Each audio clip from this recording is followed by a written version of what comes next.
The Galactic Council chambers had never been so quiet. The Great Hall, built 10,000 years ago to house the rulers of the galaxy, felt empty and cold. Only 3 of the 12 council seats were filled. The others were empty. Their owners had fled, been overthrown, or surrendered weeks ago. Admiral Yuna walked down the central aisle. Her boots echoed on the ancient stone floor. Behind her, Commander Taiho, Captain Mirai, and Lieutenant Jiwan followed in their dress uniforms. They were clean for the first time in months. Their metal shined under the pale lights. Yuna was 72 years old now. The war had lasted 10 years. 10 years of fighting, planning, bleeding, and dying. Her hair was completely white. Her face had new lines. But her eyes were the same as they had always been. Sharp, determined, unbroken. Elder Vren sat in his chair, watching her approach. The pallid leader looked different than he had in the declaration. Broadcast, older, smaller, afraid. Beside him sat the new Vrax representative, a young female who had risen to power after the old government fell. And in the third chair, an alien Yuna did not recognize from a species that had joined the council only recently. Admiral Yuna of Earth, Ren said. His voice cracked. You have requested this meeting. I did not request anything, Yuna replied calmly. I gave you a choice. Surrender here, in public, or watch as we take the last of your territory. Vren's forearms trembled. You cannot dictate terms to the Galactic Council. Look around you, Elder. Yuna gestured at the empty seats. What council? The Pallid Empire is half of what it was. Your fleets are destroyed. Your colonies are in rebellion. 4 of your founding species have already signed separate peace treaties with Earth. You are not a council anymore. You are 3 frightened leaders hiding in a building. The Vrax representative spoke. What do you want, Admiral? Total destruction? Is that what humans desire? To become what we were? Yuna was quiet for a moment. She thought about everything that had happened. The battles. The losses. The friends she had buried. Over 2 million human soldiers had died in this war. 2 million families had lost someone they loved, but they had won. I want you to understand something, Yuna said. We never wanted this war. Humans are builders, not conquerors. We wanted to explore the stars. We wanted to learn from other species. We wanted to be part of something bigger than ourselves. She stepped closer to Vren's chair. The old alien leaned back, fear in his eyes. You took that away from us. You looked at humanity and saw a threat. Not because of anything we did, but because of what we might become. You decided to kill us before we could grow. Just like you killed the Morith. Just like you killed a dozen other species who did nothing wrong. We were protecting the galaxy, Ren whispered. You were protecting yourselves. Your power. Your control. Yuna's voice grew hard. That ends today. She pulled a document from her coat. It was simple. Only 3 pages. But it would change everything. These are the terms of your surrender. You will sign them. All 3 of you. And then you will broadcast that signature to every corner of the galaxy. The Vrax representative took the document and read it. Her eyes widened with each page. This dissolves the council entirely. Yes, it gives independence to every species. Yes, it creates a new system. Representatives elected by the people. Decisions made by vote. Equal voice for every species, no matter how large or small. Yes, Yuna smiled slightly. We call it democracy. It is not perfect. Sometimes it is slow and frustrating. But it is fair. Everyone has a voice. Everyone matters. Vren shook his head. This will cause chaos. Species will fight each other. Without the council to maintain order, without the council to control everyone, you mean? Yuna cut him off. Let me tell you something about chaos. Elder, when Earth first joined the galactic community, we had 200 nations. They had fought each other for thousands of years. Wars, genocides, terrible things. But we learned to work together. Not because someone forced us, but because we chose to. We built a world government that respected differences while finding common ground. She looked at the empty council seats. You never gave other species that chance. You conquered them or destroyed them. You never let them choose their own path. Her voice softened. That is what we are offering. Choice, freedom, the right to make their own mistakes and build their own futures. The 3 council members looked at each other. They had no options. Human ships surrounded this planet. Human soldiers controlled the building.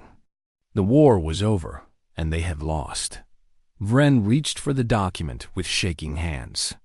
He signed it. The Vrax representative signed it. The 3rd alien signed it. Yuna took the document and handed it to Taiho. Broadcast it. Within minutes, the surrender was playing on every screen in the galaxy. Billions of beings watched as the Galactic Council, rulers of known space for 10,000 years, admitted defeat to a species they had tried to destroy. Yuna turned to leave, but Vren called after her. Admiral. One question. She stopped but did not turn around. That day, when we declared war, you smiled. You said, finally. Why? Now Yuna turned. She looked at the broken alien, and there was no hatred in her eyes. No anger. Just tiredness and something like pity. Because I knew it would come eventually. I knew we would have to fight. And I knew that waiting was worse than acting. She paused. Every day for 30 years, I woke up wondering if today was the day you would decide to kill us. Every night, I went to sleep planning how to save my people. Do you know what that does to a person? To live your whole life preparing for the worst? Vren said nothing. When you finally declared war, I felt relief. The waiting was over. The planning was done. All that was left was to fight. And fighting is something humans understand. She walked toward the door. Her officers followed. Admiral, Vren called one more time. What happens to us now? Yuna did not slow down. You face your own people, your own laws. The new system will decide your fate. That is what justice looks like when everyone has a voice. She left the chamber and never looked back. Outside, the planet's sky was filled with human ships, but also ships from other species. The old neutral races had joined Earth in the final push. They had seen which way the war was going. They had chosen the winning side. More importantly, they had chosen freedom. Taiho walked beside Yuna as they returned to their shuttle. What now, Admiral? Yuna looked up at the stars. Now we build something new. Better than what came before. Do you think it will work? Democracy for the entire galaxy? I do not know. Maybe it will fail. Maybe in 1,000 years, there will be another council, another war.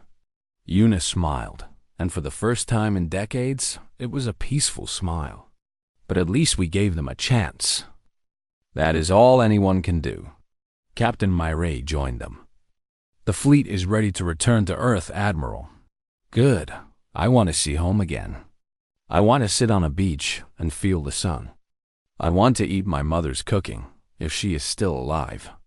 Yuna's voice trembled slightly. I want to remember why we fought. Lieutenant Jiwan was last aboard the shuttle. He paused at the door and looked at the council building one more time. Inside, the great chamber that had ruled the galaxy sat empty. The lights were going dark. An era was ending. Outside, something new was beginning. The shuttle lifted off and joined the fleet. Thousands of ships turned toward Earth. The war was over. Humanity had survived, and the galaxy would never be the same. As the fleet jumped into faster-than-light travel, Yuna sat alone in her cabin. She was tired. So tired. But before she slept, she wrote one last message.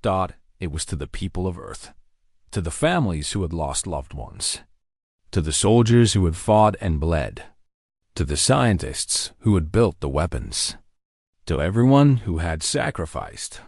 We did it, she wrote. You can rest now. The nightmare is over. Your children will grow up in a galaxy where humanity has a voice, where no one can decide to destroy us without consequence. We paid a terrible price, but we bought a future.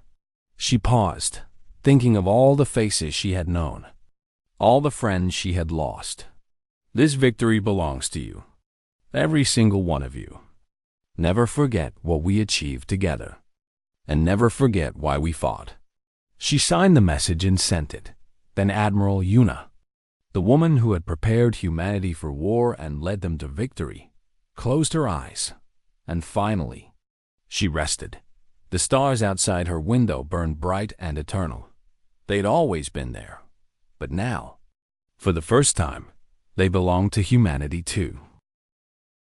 Lieutenant Jiwan moved through the dark corridors of the enemy mothership like a shadow. Behind him, 6 soldiers followed in perfect silence. They wore black armor that bent light around them, making them nearly invisible. Each carried weapons designed to kill quickly and quietly. This was the 3rd mothership they had infiltrated in 2 weeks. The first 2 were destroyed. This one would be different. Admiral Yuna had special orders. Team 2, what is your status? G1 whispered into his communicator. In position near the engine room, came the reply. 12 guards. We can handle them. Team 3? Bridge access tunnel. Ready to move. G1 checked his map. The alien ship was massive, built by the green-scaled species called the Vrax. It carried 10,000 soldiers and enough weapons to destroy a planet. 2 weeks ago, a ship like this would have terrified him. Now it was just another target. All teams, execute in 30 seconds. Remember, we need prisoners this time. Officers only. Kill the rest. The seconds counted down. Ji-Wan watched 2 Vrax guards walk past his hiding spot. They were talking in their language, probably complaining about the war. They had no idea humans were already inside their ship. 20 seconds. Ji-Wan thought about his home. A small apartment in Bizen. His mother who made the best soup in the city. His father who had served in the old Navy before there was a space fleet. When Jawan was young, his father told him stories about the ocean, about storms and sharks and the endless horizon. The sea is dangerous, his father said once. But humans learned to sail it. We learned to fight it. And eventually, we learned to love it. 10 seconds. Now Ji-Wan sailed a different ocean. The Black Sea of space. And the storms were made of laser fire and enemy ships. But the lesson was the same. Humans adapted. Humans survived. Humans won. 5 seconds. Go. Ji-Wan burst from his hiding spot. His knife found the first guard's throat before the alien could scream. The second guard raised his weapon. Ji-Wan shot him twice in the chest. Throughout the ship, his teams moved. Explosions echoed in the distance. Alarms began to wail. But it was too late for the Vrax. The humans were already inside. Ji-Wan ran toward the officer quarters. His map showed 20 high-ranking Vrax in that section. Admiral Yuna wanted them alive. She wanted to ask them questions. She wanted to understand how the council thought. He reached a heavy door and placed a small device on the lock. 3 seconds later, the door slid open. Inside, a Vrax general stared at him with wide yellow eyes. The alien was old, his scales fading to gray. He reached for a weapon on his desk. Ji-Wan was faster. He kicked the weapon away and pressed his gun against the general's head. "Do not move," he said. His translator turned the words into Vrax language. "You are my prisoner now." The general's mouth opened and closed. He could not understand what was happening. Humans were supposed to be weak. Humans were supposed to be losing this war. How was a human standing in his private room with a gun to his head? This is impossible, the general whispered. No, Jiwan said. This is humanity. Across the galaxy, similar scenes played out. Human infiltration teams had boarded over 40 enemy ships. Some they destroyed. Others they captured. The Council's mighty fleet was bleeding from 1,000 small cuts, and it was not just the military front. Back on Earth, something else was happening. Admiral Yuna sat in a conference room with screens covering every wall. Each screen showed a different alien species. These were not Council members. These were the others. The neutral races who had watched the war from a distance. You have seen what we can do, Yuna said calmly. The Council thought they would destroy us in days. It has been 3 weeks. Their fleet is scattered. Their motherships are falling. Their coalition is cracking. A purple-skinned alien spoke. You have surprised everyone, Admiral. But the Council has more resources. They will send more ships. Will they? Yuna smiled. Let me show you something. She pressed a button. The screens changed to show Council territory. Red dots marked their planets. Yellow dots marked their fleets. And blue dots marked something the aliens had never seen before. Human ships. Deep inside Council space. Those are not attack ships, Yuna explained. Those are messengers. They carry information about what the Council has done. About the Morath and the dozen other species they have destroyed. About how they vote to kill anyone who is different. The purple alien's eyes widened. You are spreading this to their own people? Their common people do not know the truth. Their governments keep it secret. But secrets are hard to keep when someone is determined to share them. Yuna leaned forward. Right now, on pallid homeworlds, ordinary citizens are learning that their leaders murdered an entire species of peaceful farmers. On Vrax colonies, workers are discovering that the Council destroys anyone who does not follow their rules. This will cause unrest. It will cause rebellion. Yuna's voice hardened. The Council is not fighting just humans anymore. They are fighting their own lives, their own history. We have given their people the truth. What they do with it is up to them. On the screens, reports were already coming in. Protests on 3 pallid planets. A Vrax colony refusing to send soldiers. 2 Council species demanding a new vote on the war. The coalition was cracking. Back on the mothership, Jiwin dragged the Vrax general to the shuttle bay. His teams had captured 7 officers. They had killed over 200 enemy soldiers. The ship was now controlled by a human crew. You cannot win, the general said as he was pushed into a shuttle. Even if you beat us, others will come. The galaxy fears you now. They will never stop trying to destroy you. Jiwin sat across from the prisoner. He was tired. 3 weeks of fighting without real rest. But he smiled anyway. Do you know what the galaxy gets wrong about humans? The general did not answer. Everyone thinks we want to conquer. They think we want to control everything. That we are dangerous because we are aggressive. Jiwan shook his head. That is not it. We are dangerous because we protect what we love. Earth is our home. Humanity is our family. We will fight anyone who threatens them. Anyone. No matter how powerful. No matter how many. That is madness. Maybe. But it is also why we are winning. Jiwan looked out the shuttle window at the captured mothership. Human soldiers were already on the bridge, learning the alien systems. You wanted to destroy us because you were afraid. But you should have left us alone. We did not want this war. We did not want to fight. You made us. And now you will see what happens when humans have no choice but to win. The shuttle lifted off and flew toward human territory. Behind it, the Vrax mothership turned and began moving toward the Council's front lines. But now it flew a human flag. 2 days later, Admiral Yuna received reports that made her smile for the first time in weeks. The Pallid government was facing massive protests. The Vraks had pulled half their fleet back to defend against their own angry citizens. 3 council species were demanding peace talks. "We broke them," Taiho said, reading the reports beside her. "Not yet," Yuna replied. "But we showed them the truth about themselves.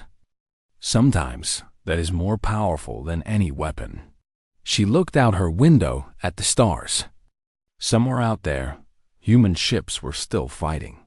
Human soldiers were still dying. But the tide had turned. The Council had declared war, expecting easy victory. They found something else entirely. They found humans, and humans never gave up. Captain Myri sat in the command chair of the Fury, the fastest ship in the human vanguard. Around her, 50 attack vessels waited in the darkness of space. They had traveled for 18 hours to reach this position, far beyond Neptune, where no human ship was supposed to be. Ahead of them, the Council fleet approached. Over 2,000 ships from 12 different species. Massive battleships with shields that could stop asteroids. Carriers filled with fighter craft. Destroyers bristling with weapons. It was the largest military force the galaxy had ever assembled, and it was heading straight for Earth. "Captain, the enemy fleet is 40 minutes away," said Lieutenant Byong from his station. He was young, maybe 23, with quick eyes and a calm voice. "They still do not see us." Myra studied the enemy formation on her screen. The Council ships flew in perfect order, rows and columns, each vessel in its proper place. It was beautiful in a way, like a machine with thousands of parts, but machines had weaknesses. Myra knew exactly where those weaknesses were. "Open a channel to all Vanguard ships," she ordered. "Channel open, Captain." Myra took a breath. She thought about her parents on Earth, her sister in the Soul Dome, her nephew, who was only 6 years old. Only 6 years old.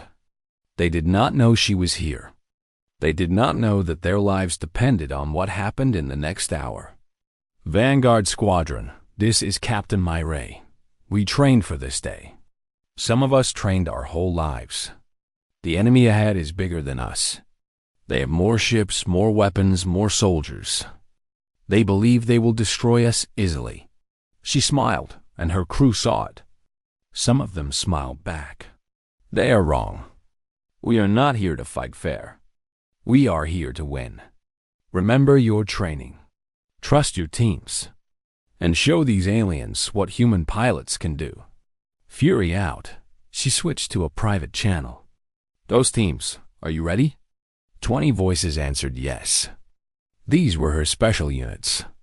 Each one flew a small, fast ship loaded with the new weapons from Jupiter Station. They had one job: deck close to the enemy flagships and fire. "Wait for my signal." "Not 1 second before." "Understood, Captain." Myra turned to her pilot, a woman named Jisoo with steady hands and cold nerves. "Take us in. Slow approach. Keep us in their blind spot." The Fury began to move. 50 ships followed, spreading out into an attack pattern that no alien had ever seen. It was a human invention, designed by Admiral Yuna herself. They called it the web. The Council fleet grew larger on the screens. Now Myra could see individual ships. The Pallid command carrier was at the center, massive and covered in blue lights. Around it, ships from other species formed protective rings. "They really believe this will be easy," Byong whispered. "That is their biggest mistake," Myra replied. The distance closed. 30 minutes. 20. 10. Alarms finally sounded on the enemy ships. They had detected the human vanguard.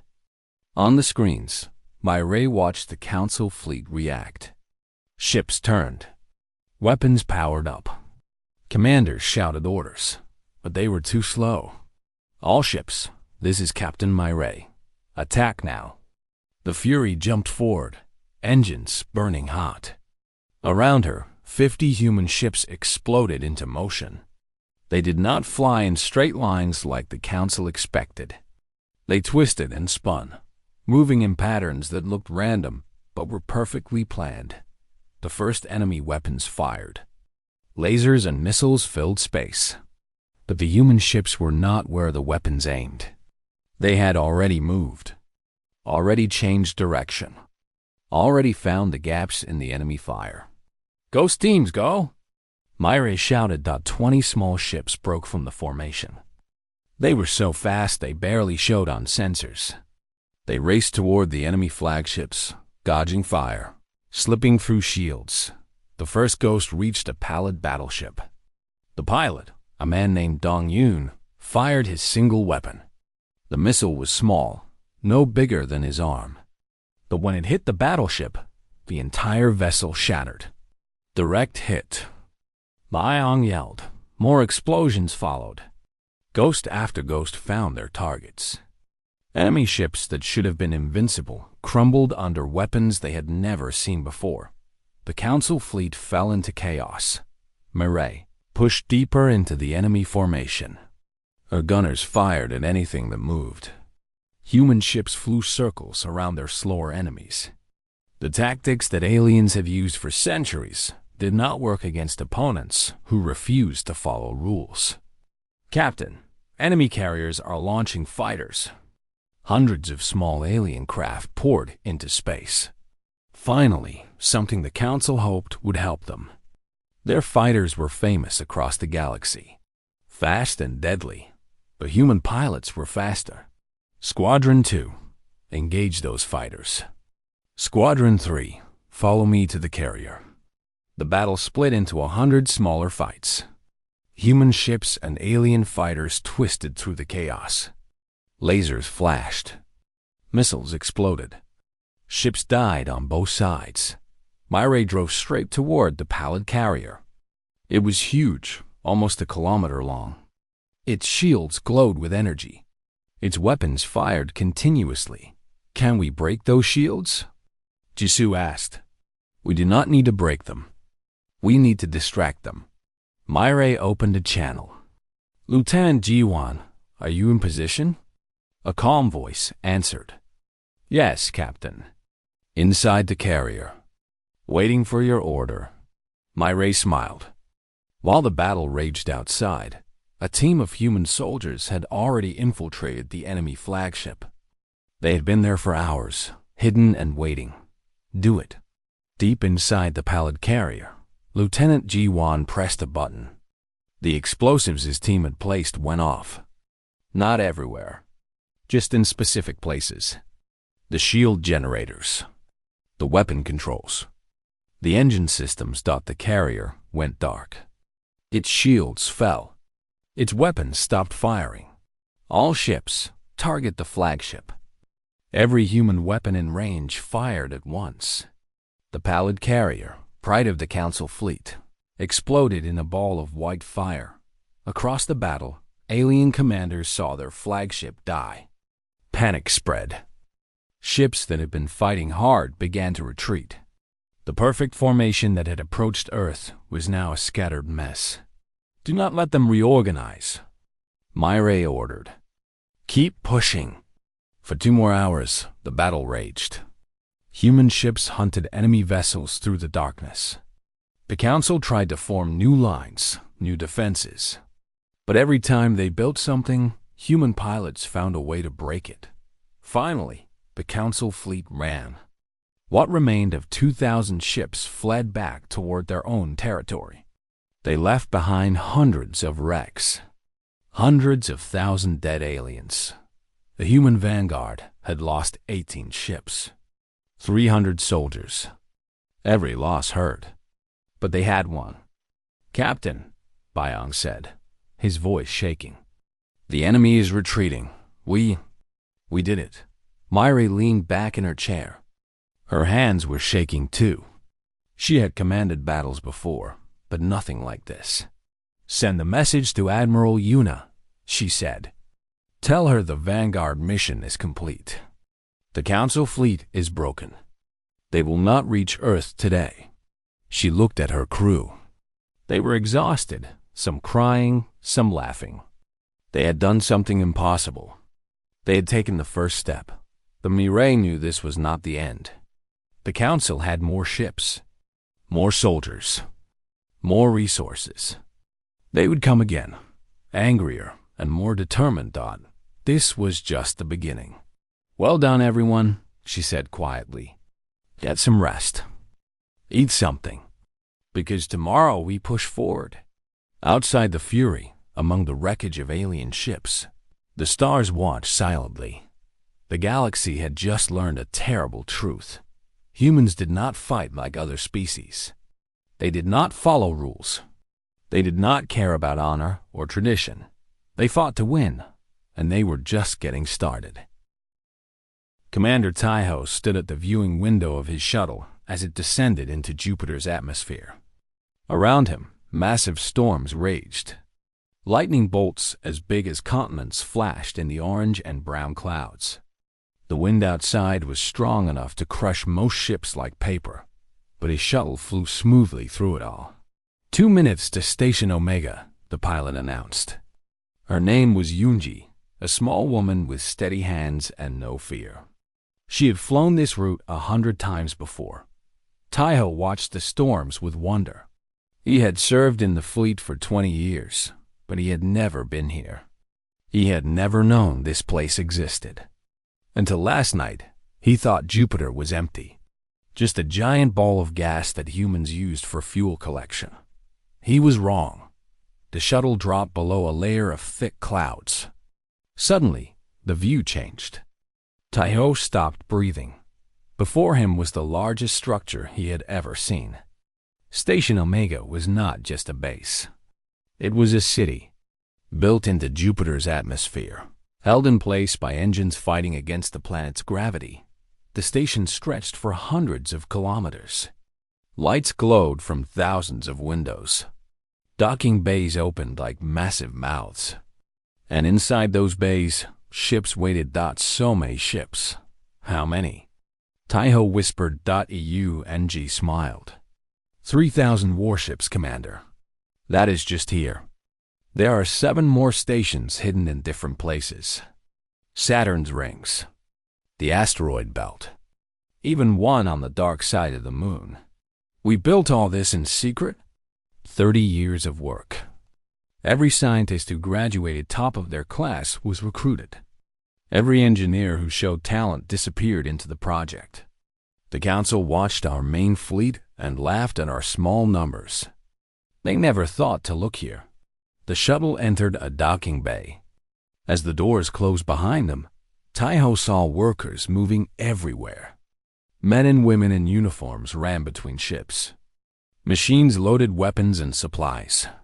The noise of engines and voices filled the air. Director Suman was waiting for him when he stepped off the shuttle. She was an older woman, maybe 70, but she moved like someone half her age. Her white hair was pulled back tight, and her eyes were sharp behind thin glasses. "Commander Taiho," she said, shaking his hand. "Admiral Yuna told me you were coming. Welcome to our little secret." "Little?" Taiho looked around at the massive bay. "This is incredible." Suman laughed. "Come, I will show you what we have built." They walked through the station for hours. Suman showed him everything. The shipyards where new vessels were constructed. The weapons factories where engineers built things that seemed like magic. The training centers where soldiers practiced in perfect copies of alien ships. "How did you get alien technology?" Taiho asked as they watched a team test a new type of shield. "We stole it," Suman said simply. "Every time an alien ship came near our system, we sent teams to study it. Sometimes we took pieces. Sometimes we copied their signals. The Council thought we were primitive, so they did not protect their secrets well." She pointed at a massive cannon being loaded onto a destroyer. "That weapon uses energy we learned from the Pallid. But we improved it. Their version takes 10 seconds to charge. Ours takes 2. And they have no idea? None. They still think humans use simple missiles and basic lasers. They believe the reports from their spies. Suman smiled. We made sure those spies saw only what we wanted them to see. Taiho shook his head in amazement. Admiral Yuna planned all of this? She started it. But thousands of people made it real. Scientists who worked in secret for decades. Soldiers who trained without any medals or recognition. Families who never knew where their loved ones truly worked. Suman's voice grew soft. Many of them are gone now. They died never knowing if their work would matter. Today, we honor them. They reached the command center of the station. A massive room filled with screens and officers.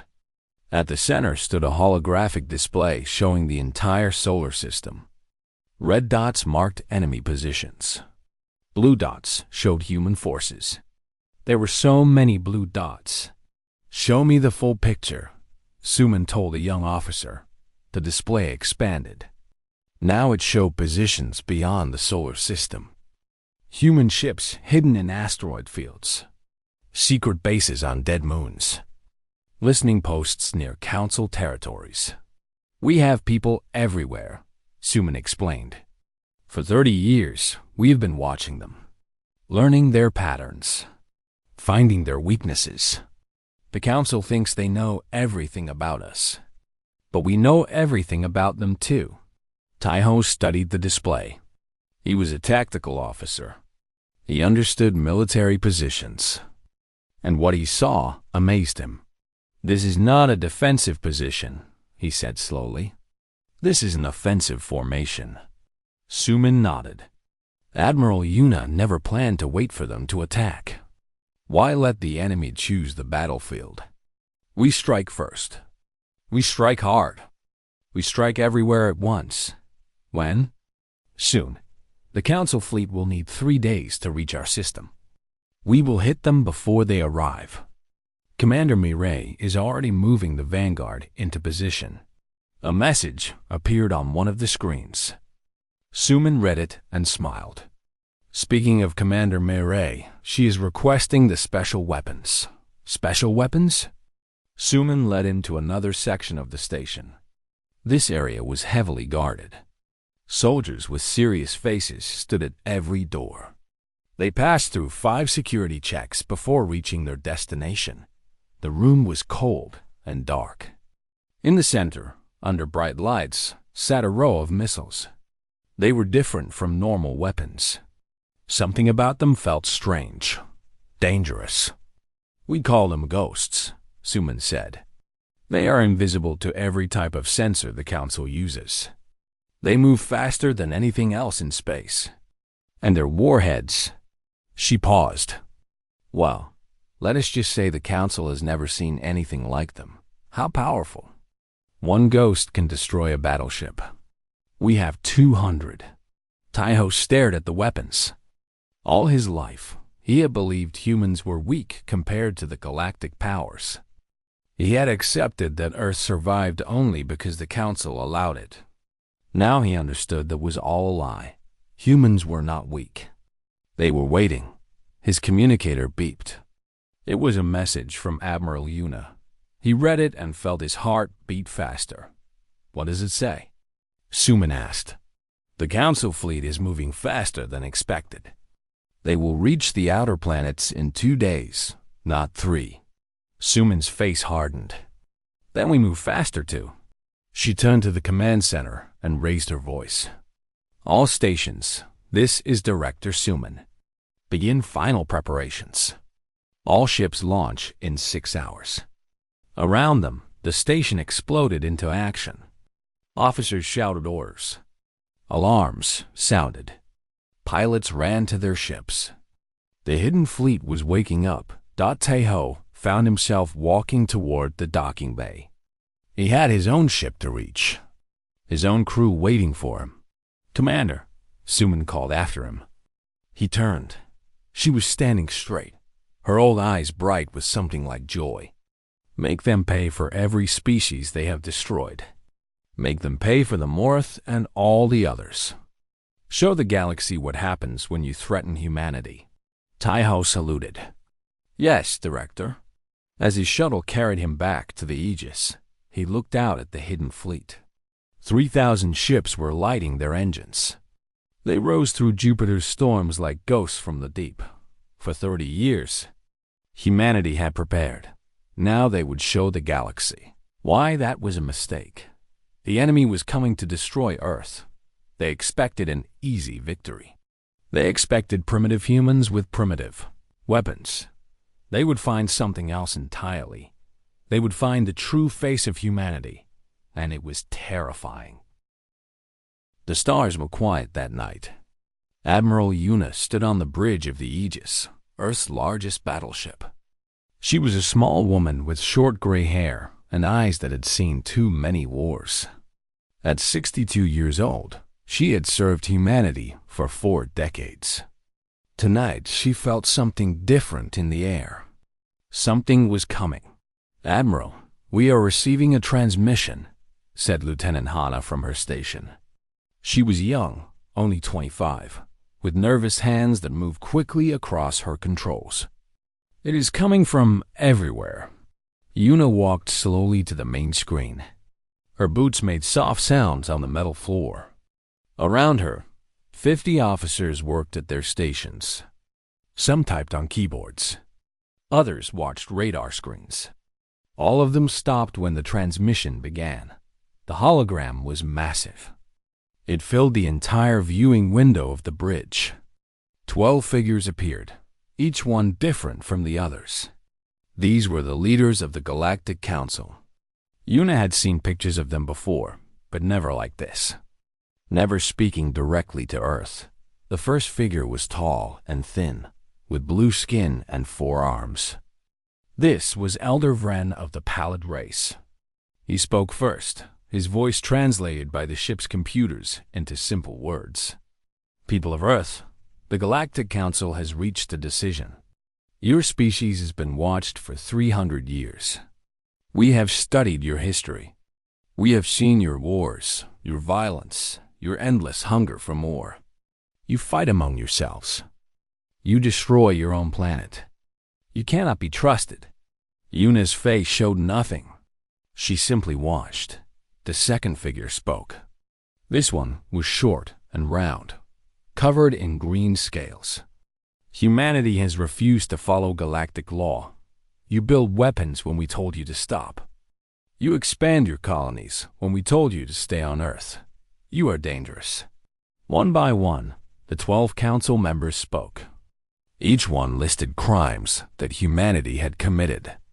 Each one described why humans were a threat to galactic peace. Yuna listened to every word. Her officers grew more afraid with each sentence. Some of them were shaking. Finally, Elder Vren spoke again. The vote was taken this morning. It was unanimous. All 12 species of the Council have agreed. Humanity must be eliminated. Your planet will be destroyed. Your colonies will be burned. Your species will end. This is not punishment. This is protection. The galaxy must be protected from you. The hologram flickered and died. Silence fell on the bridge. Lieutenant Hana was crying. Others looked sick. Commander Taiho, a tall man with broad shoulders, gripped his console so hard his knuckles turned white. Admiral, he said, his voice shaking, what do we do? Yuna turned to face her crew. She looked at each of their faces. She saw fear. She saw despair. She saw young people who thought their lives were about to end. Then she smiled. It was not a nervous smile or a crazy smile. It was the smile of someone who had been waiting for something, and finally it had arrived. Finally, she said. The bridge went completely silent. Everyone stared at her. They did not understand. Admiral? Hana whispered. Yuna walked to her command chair and sat down. She pressed a button on her armrest. This is Admiral Yuna to all Earth Defense Fleet commanders. Authorization code, Phoenix Rising. I repeat, Phoenix Rising. The time has come. Across the solar system, on ships and stations and hidden bases, commanders heard the code. They had waited years to hear it. Some had waited their entire careers. "Taiho," Una said, looking at her second-in-command. "Tell me, how long have you served under me?" 15 years, Admiral. In all that time, did you ever wonder why we kept building ships? Why we trained so hard? Why we never stopped preparing, even when there was no war?" Taiho nodded slowly. "I always thought we were being careful." Una laughed softly. "We were not being careful. We were getting ready. 30 years ago, I was a young captain. I was invited to observe a Galactic Council meeting. Do you know what I saw there?" No one answered. "I saw them talking about another species. A peaceful species called the Morth. They were farmers. They had no weapons. They had done nothing wrong. But the council decided they were taking up too much space, too many resources. So they voted to remove them." Una's eyes grew hard. Remove. That was the word they used. Like the Morth were weeds in a garden. She stood up and walked to the window. Outside, Earth hung in the darkness, blue and green and beautiful. I came home and went directly to the World Council. I told them what I saw. I told them that someday, the Galactic Council would decide that humans were weeds too. Some people laughed at me. Some people called me paranoid. But enough people listened. "The Phoenix Project," Taiho said, understanding finally reaching his eyes. "Yes, the Phoenix Project. For 30 years, we have been preparing. Not for a war we might fight. For a war we knew would come. Every ship you see in our fleet, there are 10 more hidden. Every weapon you know about. We have 100 more that are secret. Every soldier who wears our uniform, there are thousands more who have been training in the shadows." Una turned to face her crew. The fear was leaving their faces. Something else was replacing it. Hope, anger, determination. "The Council thinks we are primitive. They think we fight with rockets and simple guns. They think they will destroy us in a week." Una smiled again, but this time it was a dangerous smile. "They have no idea what we have become." Lieutenant Hannah wiped her tears away. "What are your orders, Admiral?"